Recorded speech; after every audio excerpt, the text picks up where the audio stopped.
రాష్ట్ర హోంమంత్రి బంగళపూడి అనిత త్వరలోనే పోలీసు ఉద్యోగాల్ని భర్తీ చేయనున్నట్లు వివరించారు. రాష్ట్రంలో పటిష్టమైన పోలీస్ వ్యవస్థని ఏర్పాటు చేస్తామన్నారు. సోమవారం నాడు మీడియాతో మాట్లాడిన అనిత రాష్ట్రంలో శాంతి భద్రతలపై కీలక వ్యాఖ్యలు చేశారు. రాష్ట్రంలో మహిళలపై జరుగుతున్న అత్యాచారాలని అరికట్టేందుకు చర్యలు తీసుకుంటామన్నారు. కలిగించాలనే ఉద్దేశంతో చేస్తున్న మంచి కార్యక్రమాల్లో భాగంగానే ఈరోజు ఈ ఫ్యూయల్ అవుట్లెట్ కానీ ప్రిజన్ కేఫ్స్ కానీ ఇవన్నీ కూడా మనం పెట్టడం జరిగింది.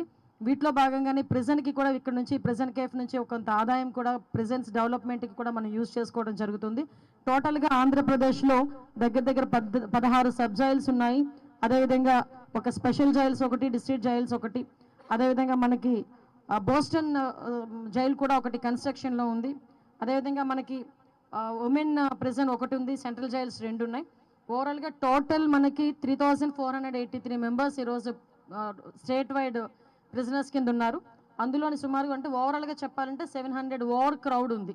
ఇక్కడ కూడా రాజమండ్రి సెంట్రల్ జైల్లో కూడా 1200 యాక్చువల్గా కెపాసిటీ, ఇప్పుడు 1250 మెంబర్స్ ఈరోజు అక్కడ ఓవర్ క్రౌడ్, ఒక 50 మెంబర్స్ ఓవర్ క్రౌడ్ కూడా ఉన్నారు. అంటే ఇందులోని మేజర్గా మేము అందరం కూడా చూసేసరికి సాధారణంగా మేము గవర్నమెంట్లోకి వచ్చిన తర్వాత కూడా ఎక్కువగా గాంజా మీద దృష్టి పెడుతున్నడానికి కూడా కారణం కూడా ఇక్కడ మేము సెంట్రల్ ప్రిజన్స్, మేము ఏదైతే వైజాగ్ ఒకసారి సెంట్రల్ ప్రిజన్ నేను విజిట్ చేయడం జరిగింది. అట్ ద సేమ్ టైం ఇప్పుడు సెంట్రల్ ప్రిజన్ రెండోదైన రాజమండ్రి సెంట్రల్ ప్రిజన్ కూడా మేము చూడటం జరిగింది. విజిట్ చేయడంలో ఇందులో సుమారుగా ఇక్కడ సెంట్రల్ జైల్లోనే దగ్గర 376 మంది గాంజా కేసెస్ ఉన్నాయి. అఫ్కోర్స్ వైజాగ్తో పోలిస్తే తక్కువే ఉన్నాయి. ఇక్కడ వైజాగ్లో దగ్గర 1000 వరకు అక్కడ గాంజా కేసెస్ ఉండడం అనేది జరుగుతుంది.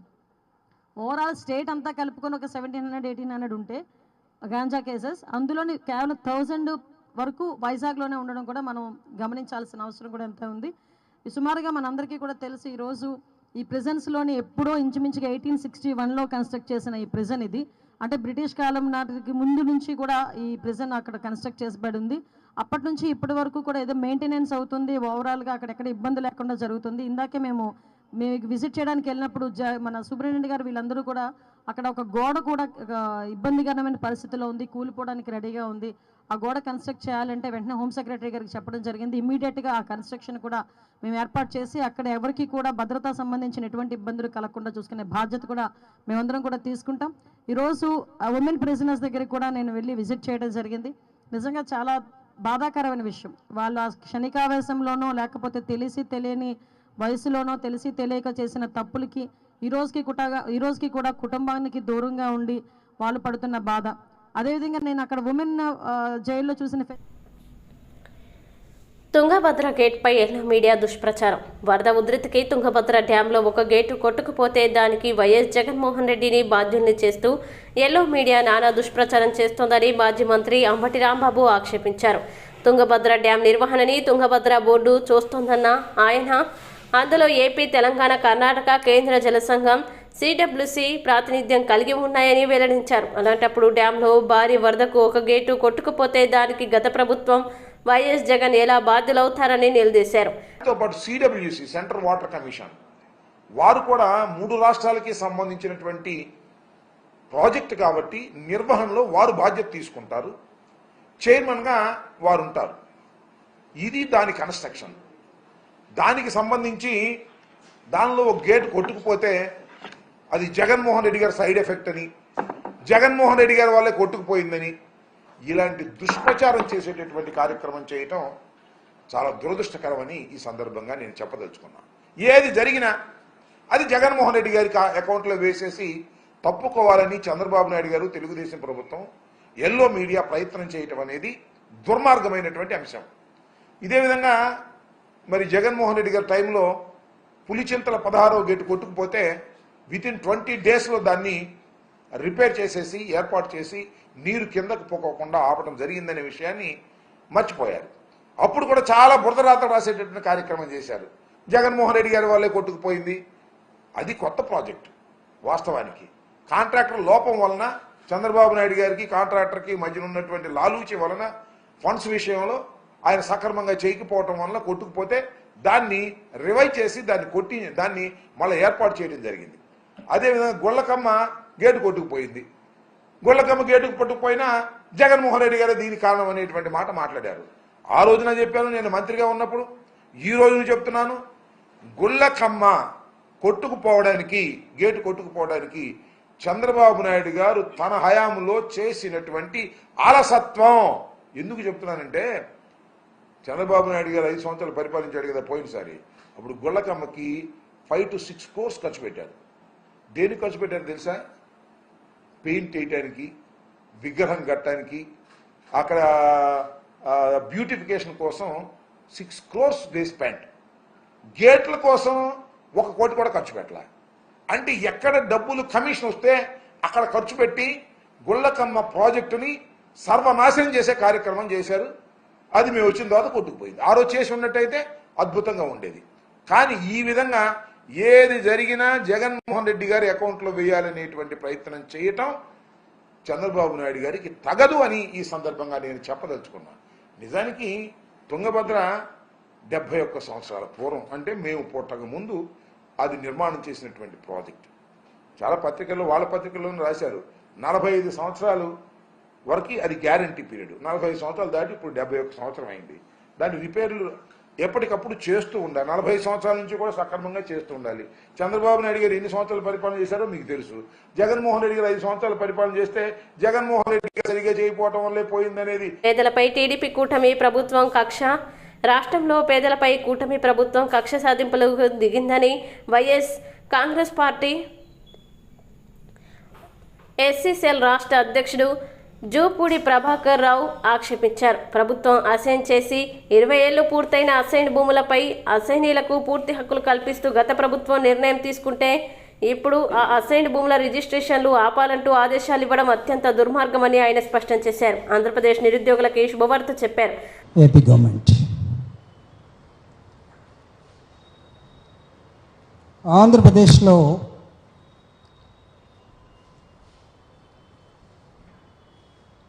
జనవరి 26, 2024 ఒక ఆర్డినెన్స్ని అసైన్డ్ ల్యాండ్స్ మీద తీసుకురావడం జరిగింది. ఈ ఆర్డినెన్స్ తర్వాత దాని మీద తీసుకున్నటువంటి అధికారులు కానీ, ఎక్స్పర్ట్స్ కానీ, మిగతా లెజిస్లేచర్ కానీ 1977కి ముందు 77 తర్వాత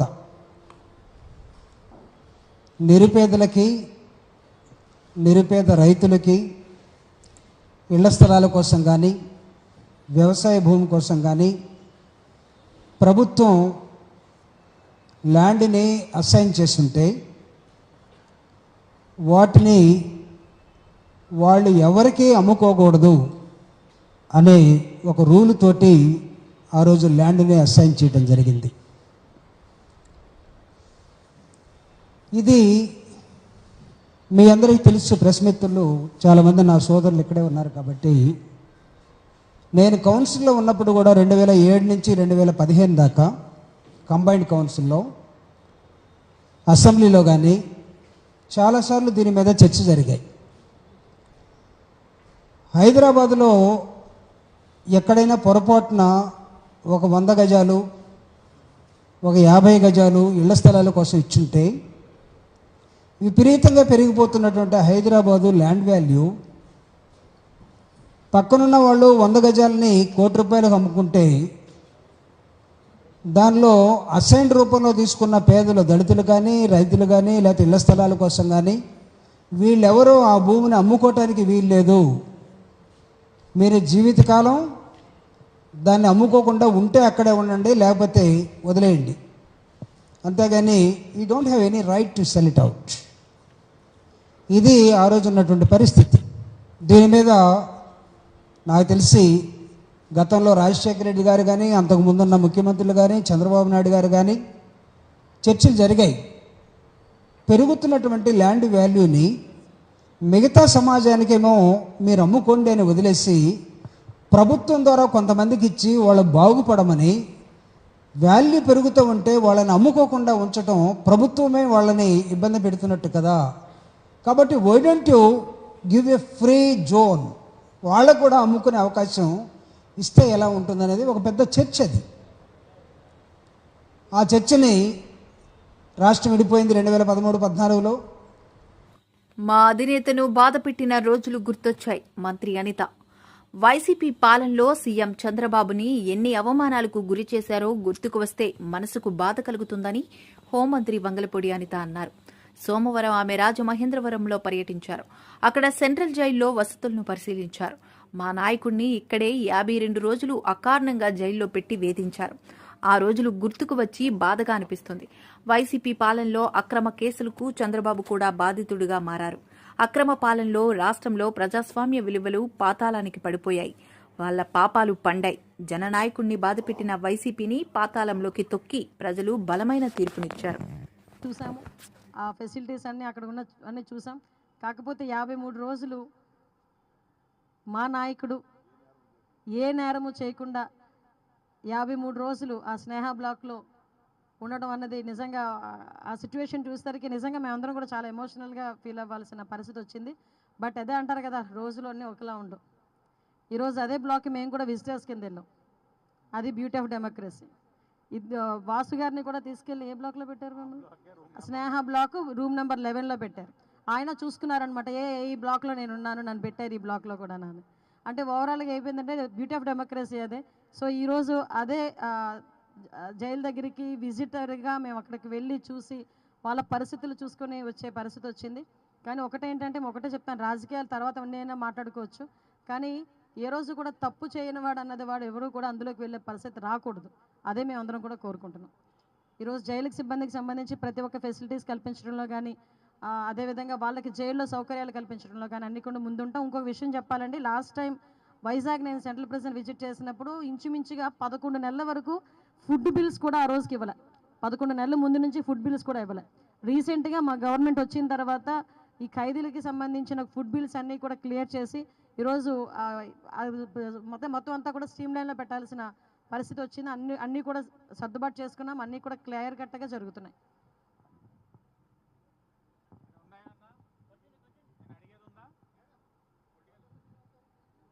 నాకేం వినిపించట్లేదు. అవును, మర్చిపోయాను. యాక్చువల్గా లాస్ట్ 4 years నుంచి కూడా క్షమాభిక్ష అన్నది లేదు, పెట్టలేదు లాస్ట్ గవర్నమెంట్. ఎప్పుడైతే చంద్రబాబు నాయుడు గారు ఉండేటప్పుడు మాత్రమే ఈ క్షమాభిక్ష అనేది ఉండేది. ఇందాక నేను లోపలికి వెళ్తే ఒక అతను నాకు చెప్తున్నాడు, 23 సంవత్సరాల నుంచి నేను ఇక్కడే ఉండిపోయానని నాకు కాగితం కూడా ఇచ్చినాడు ఆయన. 23 సంవత్సరాల నుంచి నేను ఇక్కడే ఉన్నానండి, నాకు క్షమాభిక్ష రాలేదు, మీరు ఏదైనా మాకు సపోర్ట్ చేయండి అని చెప్పి చాలామంది వచ్చి మాట్లాడడం జరిగింది. ఆల్రెడీ అందులో కొన్ని సెక్షన్స్ మార్చారు. దానిటి గురించి కూడా డిపార్ట్మెంట్ వైజ్గా మేమందరం కూడా ఒకసారి చర్చించి దాని మీద ఎటువంటి నిర్ణయం తీసుకొని యాజ్ ఎర్లీ యాజ్ పాసిబుల్ మళ్ళీ క్షమాభిక్ష అనేది తిరిగి లైమ్లైట్లోకి తీసుకొచ్చే పరిస్థితి కనిపిస్తూ ఉందండి. అదేవిధంగా పెరోల్ విషయంలో కూడా ఒకసారి మేమందరం కూడా స్క్రూటనైజ్ చేయాలి. ఇందాకే డిపార్ట్మెంట్ వాళ్ళతో కూడా మేము మాట్లాడడం జరిగింది. పెరోల్కి సంబంధించి ఇంతకుముందు ఒక్కసారి కనుక అట్టహాసంగా బొత్స సత్యనారాయణ నామినేషన్ దాఖలు. విశాఖపట్నం ఎమ్మెల్సీ ఎన్నికల్లో గెలిచేందుకు వైఎస్ఆర్సీపీకి పూర్తిగా బలం ఉందన్నారు మాజీ మంత్రి బొత్స సత్యనారాయణ. అనైతికంగా కూటమి సర్కార్ ఎందుకు అభ్యర్థిని పోటీలో నిలుపుతోందని ప్రశ్నించారు. వైఎస్ఆర్సీపీ ఎమ్మెల్సీ అభ్యర్థిగా సోమవారం బొత్స సత్యనారాయణ నామినేషన్ దాఖలు చేశారు. అనంతరం ఆయన మీడియాతో మాట్లాడుతూ ఎమ్మెల్సీ ఎన్నికల్లో పోటీ చేయాలని వైఎస్ జగన్మోహన్ రెడ్డి కోరారు. ఈ క్రమంలోనే ఎన్నికల్లో పోటీ చేసేందుకు ఈరోజు నామినేషన్ వేశాను. మాకు సంఖ్యాబలం ఉంది. వైఎస్ఆర్సీపీ తప్పకుండా విజయం సాధిస్తుంది. మాకు 530 మందికి పైగా ప్రజాప్రతినిధుల బలం ఉన్నప్పుడు కూటమి అభ్యర్థిని ఎందుకు బరిలో నిలుపుతుంది? వైఎస్ఆర్సీపీకి బలం ఉన్నప్పుడు అనైతికంగా ఎందుకు అభ్యర్థిని పెడుతున్నారు? ఒకవేళ టీడీపీ కనుక అభ్యర్థిని నిలబెడితే అది దుశ్చర్య అవుతుంది. ఇదేమీ వ్యాపారం కాదు. మెజారిటీ ఉంది కాబట్టే పోటీ చేస్తున్నాం. మాకు వివాదం అవసరం లేదు. రాజకీయాల్లో విలువలు అవసరం. సంఖ్య దగ్గరగా ఉంటే తప్పులేదు. మాకు మెజారిటీ ఉన్నప్పుడు టీడీపీ అభ్యర్థిని నిలబెడుతుందని నేను అనుకోవడం లేదు అంటూ కామెంట్స్ చేశారు. ఈ కార్యక్రమంలో బొత్స సత్యనారాయణ, బొత్స ఝాన్సీ, అరకు ఎంపీ తనూజారాణి, గొలగాని వెంకటకుమారి, బూడి ముత్యాల నాయుడు తదితరులు పాల్గొన్నారు. అంత ఈజీగా పార్టీ నిర్ణయం తీసుకోదని చెప్పింది, తీసుకుంది అనుకో, ఓకే.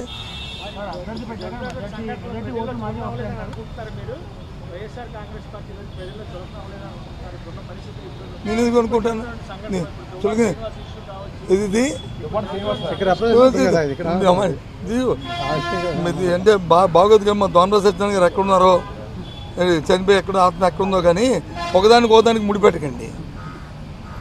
ఒకదానికి ముడిపెడితే ఇంకెక్కడికి వెళ్ళిపోతుంది. నేను మాట్లాడడం నేను నా స్థాయిలో నేను మాట్లాడడం బాగోదు ఎక్కడికో వెళ్ళిపోద్ది ఇది. నీకు అర్థం, నువ్వు షర్ట్ వేసుకున్నావు, లోన్ ఏమవుతుందో నాకు తెలియదు అనుకుంటున్నావా, నేను షర్ట్ వేసుకున్నావు నాకేమవుతుందో తెలియదు అనుకుంటున్నావు. అందుకు ఇవన్నీ అప్రస్తుతం. ఇక్కడ వరకు కన్ఫైన్ అవుతాం మనం, ఈ రాజకీయం వరకు కన్ఫైన్ అవుతాం, మిగతా విషయాలు వద్దు. Okay, bye, see you, good luck. మీరు నాయకులేండి, నేను ఎవరు కాదండి. ఎలాగే నాకు అర్థం అవుతుంది. పుట్టాను, పెరిగాను, ఇక్కడ ఉన్నాను, నా భార్య ఇక్కడ ఉంది, నేను ఇక్కడ ఉన్నాను, నా ఇల్లు ఉంది, నా వాగు ఉంది, ఆస్తి ఉంది. ఇప్పుడు మరి మిగతా వాళ్ళ సంగతి చూసుకుంటే నేను అసలు ఆడికి వెళ్ళను. నేను ఆడికి వెళ్ళను, నాకు లీస్ట్ బాధరావు. కానీ ఎలాగా కంపారిజన్ చేసుకుంటే మిగతా ఆ విషయాన్ని మిగతా వాళ్ళు అడగండి, అప్పుడు నన్ను అడగండి. అట్లుంచండి, అలాగే మా ఏందో అన్నారు సాక్షి కదా, అట్లుంచి సాక్షితో రండి, బెస్ట్తో రండి, ఈస్ట్లో రాకండి. ఓకేనా, bye, see you, good luck. స్థానిక సంస్థల ఎన్నికల ఫలితాలు రిపీట్ అవుతాయి అంటున్నారు సార్. అంటే ఈ ఎన్నికల్లో కూడా వారి మెజార్టీ వస్తుందని ఎవరన్నారు? నీ పేరు చెప్పు, నాయకులని చెప్పుకో. నాయకులని చెప్పారు కదా 14వ తారీఖు నాడు ఆయన అడుగు లేదా నన్ను అడుగు, దాన్ని చెప్తాను. అది అయిపోయింది అడుగు. నేను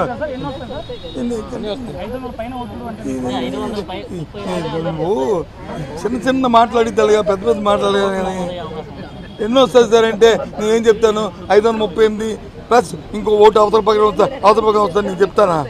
లేదు నా ఓటు తగ్గుతుంది నేను చెప్తానా చెప్పు.